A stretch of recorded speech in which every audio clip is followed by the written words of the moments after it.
శాసన మండలి సభ్యుల సంయుక్త సమావేశం నిర్వహించడం జరిగింది. ఇందులో పెద్దలు కేసీఆర్ గారు చాలా వివరంగా అన్ని విషయాల్లో కూడా పార్టీ యొక్క సభ్యులకు, పార్టీ యొక్క నాయకులకు దిశానిర్దేశం చేయడం జరిగింది. ముఖ్యంగా రాష్ట్రంలో ప్రస్తుతం నెలకొని ఉన్న ప్రజా సమస్యల మీద ప్రధాన ప్రతిపక్షంగా గలమెత్తి కొట్లాడాలి, తప్పకుండా ప్రభుత్వాన్ని నిలదీయాలి. మరి రాష్ట్రంలో ప్రజలు పడుతున్న ఇబ్బందుల విషయంలో బలంగా మన వాణిని వినిపించాలని చెప్పి కేసీఆర్ గారు సూచనలు చేయడం జరిగింది.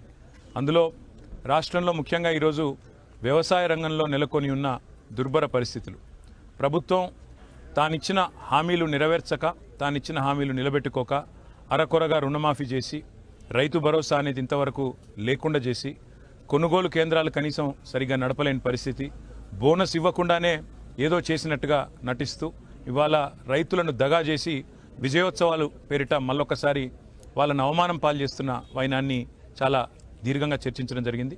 రాష్ట్రంలో ముఖ్యంగా గ్రామీణ ప్రాంతాల్లో ఉండే రైతులందరికీ భారత రాష్ట్ర సమితి తరఫున మేము చెప్పేది, మీ గొంతుగా, మీ వాణిగా మేము ఇటు శాసనసభలో అటు శాసన మండలిలో తప్పకుండా ప్రభుత్వాన్ని అన్ని విషయాల్లో, అది రైతు భరోసా కావచ్చు, రుణమాఫీ కావచ్చు, మిగతా విషయాలు, బోనస్ కావచ్చు, రైతు కూలీలకు ఇస్తామని చెప్పిన హామీలు కావచ్చు, అన్నిటి విషయంలో ప్రభుత్వాన్ని నిలదీస్తామని చెప్పి మీకు హామీ ఇస్తా ఉన్నాం. దాంతోపాటు రాష్ట్రంలో ఈరోజు గురుకులాల్లో నెలకొని ఉన్న అధ్వాన పరిస్థితులు, దానివల్ల రాష్ట్ర వ్యాప్తంగా బలహీన వర్గాల పిల్లలు, ఎస్సీ కావచ్చు, ఎస్టీ కావచ్చు, మైనారిటీ కావచ్చు, బీసీ కావచ్చు, ఏ పిల్లలనైతే ప్రభుత్వమే తల్లి తండ్రి అయి వాళ్ళ ఆలనా పాలన చూసుకుంటుందని మరి ఆ తల్లిదండ్రులు భావిస్తారో, ఈరోజు ఆ హాస్టళ్లలో నెలకొని ఉన్న దుర్భరమైన పరిస్థితుల్ని గురుకుల బాట ద్వారా మా బీఆర్ఎస్ విద్యార్థి విభాగం వెలికిలోకి తీసుకొచ్చింది. ఇవాళ ఆర్ఎస్ ప్రవీణ్ కుమార్ గారి నాయకత్వంలోని ఒక కమిటీ మా పార్టీ అధ్యక్షులు కేసీఆర్ గారికి ఒక అధ్యయన రిపోర్ట్ను కూడా సబ్మిట్ చేయడం జరిగింది. గతంలో విద్యాశాఖ మంత్రిగా పనిచేసిన శ్రీమతి సబితా ఇంద్రారెడ్డి గారు కానీ, అదేవిధంగా సంక్షేమ శాఖ మంత్రిగా పనిచేసిన జగదీష్ రెడ్డి గారు కానీ, వారందరూ కూడా తమ తమ ఆలోచనలు కూడా ఆనాటి పరిస్థితులు, ఆ రోజు ఎట్లా అంత బాగా నడిచింది, ఈరోజు ఏ రకంగా మరి గురుకుల పాఠశాలలు నీరు గారిపోతున్నాయి అని చెప్పి చాలా వివరంగా వారు కూడా వివరించడం జరిగింది. పెద్దలు కేసీఆర్ గారు చెప్పిన మాట ఏమంటే, గురుకులాలు ఆనాడు ఎంత చక్కగా నడిచినాయో, ఏ రకంగా విస్తరించినాయో ఇవన్నీ కూడా ప్రజల కళ్ళ ముందే ఉన్నాయి.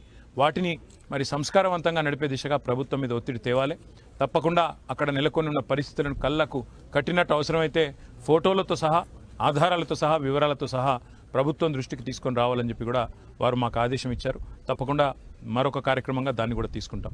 అదే మాదిరిగా రాష్ట్రంలో దౌర్జన్య కాండ ఏదైతే జరుగుతూ ఉందో, ముఖ్యంగా గిరిజన దళిత రైతులు, వారి మీద ఈరోజు అది కొడంగల్ నియోజకవర్గం కావచ్చు, లేదా సంగారెడ్డి జిల్లా న్యాల్కల్లో కావచ్చు, లేదా ఇతర ప్రాంతాల్లో కావచ్చు, ఏ రకంగా దౌర్జన్యంగా ప్రభుత్వం ఈరోజు మరి రైతుల మీద దాడి చేస్తూ, వారిని హింసిస్తూ, వారిని ఈరోజు కేసులు పెట్టి నిర్బంధిస్తూ వారి భూములు లాక్కునే ప్రయత్నం చేస్తున్నదో, తప్పకుండా ఈ విషయంలో కూడా రాష్ట్ర ప్రభుత్వాన్ని నిలదీస్తాం. ఒకవైపు హైదరాబాద్ ఫార్మాసిటీ పేరిట 14,000 ఎకరాలు సేకరించి మీ చేతిలో పెట్టిన తర్వాత హైకోర్టులోనేమో ఫార్మాసిటీ ఉంటుంది అని చెప్పి మరి మళ్ళీ 20 ఫార్మా విలేజ్లకు ఎందుకు తెరలేపుతున్నారు అనే ప్రశ్న కూడా తప్పకుండా ప్రభుత్వాన్ని అడుగుతాం.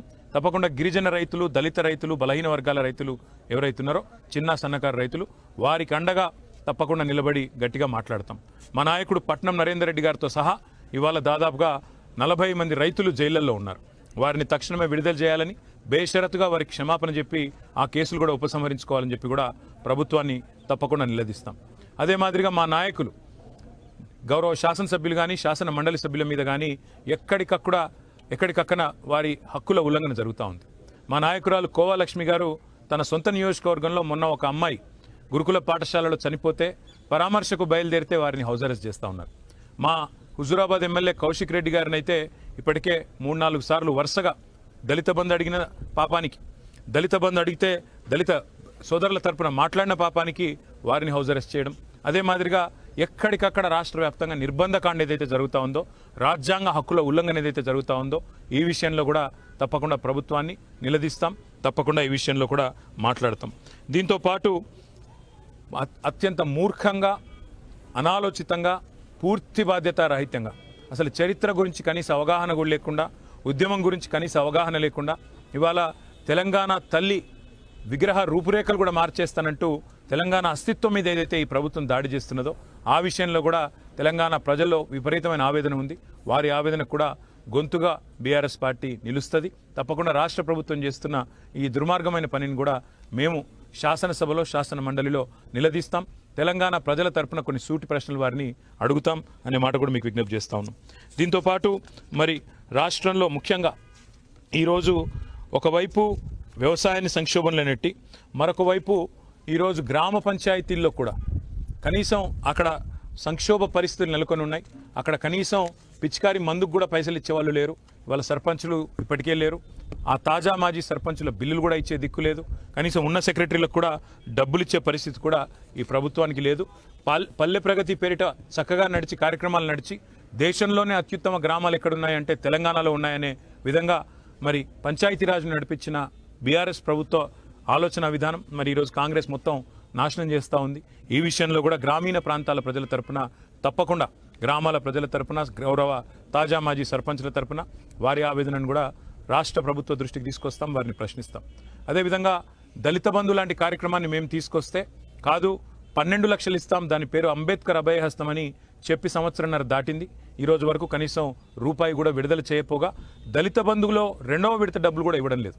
ఈ విషయంలో కూడా రాష్ట్రంలోని దళిత సోదరుల తరపున మరి బీఆర్ఎస్ పార్టీ తప్పకుండా వారిని నిలదీస్తుంది రాష్ట్ర ప్రభుత్వం అనే మాట కూడా చెబుతూ, అదేవిధంగా రాష్ట్ర వ్యాప్తంగా ఇంకా 1, 2 కాదు ఎన్నో సమస్యలు, మోసాలు, దోకాతో అధికారంలోకి వచ్చి అడ్డగోలు హామీలతో అధికారంలోకి వచ్చిన కాంగ్రెస్ పార్టీ ముఖ్యంగా 420 హామీలు మేనిఫెస్టోలో పెట్టి రకరకాల డిక్లరేషన్ల పేరిట బీసీ డిక్లరేషన్ పేరిట 42% రిజర్వేషన్ ఇస్తామని, అదే మాదిరిగా బీసీ డిక్లరేషన్లో 1,00,000 కోట్ల బడ్జెట్ పెడతామని, బీసీ డిక్లరేషన్లో బీసీ సబ్ ప్లాన్ పెడతామని ఇట్లా అరిచేతిలో వైకుంఠం ఏదైతే చూపెట్టినారో ప్రతి అంశం మీద ప్రతి డిక్లరేషన్ మీద 420 హామీల మీద కాంగ్రెస్ మేనిఫెస్టోలో ఇచ్చిన ప్రతి హామీ మీద ఈ ప్రభుత్వాన్ని నిలదీస్తాం. తప్పకుండా ప్రజా సమస్యల మీద మరి ప్రతిరోజు ప్రశ్నలు సంధిస్తూనే ఉంటాం, మా గొంతు విప్పుతూనే ఉంటామని చెప్పి తెలియజేస్తూ మరి సుదీర్ఘంగా జరిగిన ఈ ఎల్పీ సమావేశంలో మాకు దిశానిర్దేశం చేసిన పెద్దలు కేసీఆర్ గారికి మా అందరి తరపున కూడా ధన్యవాదాలు తెలియజేస్తూ మరి రాష్ట్ర ప్రజలందరికీ బీఆర్ఎస్ గొంతుకై రాష్ట్ర ప్రజలందరి గొంతుకై శాసనసభలో శాసన మండలిలో మీ ఆవేదనను మీ ఆర్తిని తప్పకుండా అక్కడ వినిపిస్తామని తెలియజేస్తాం.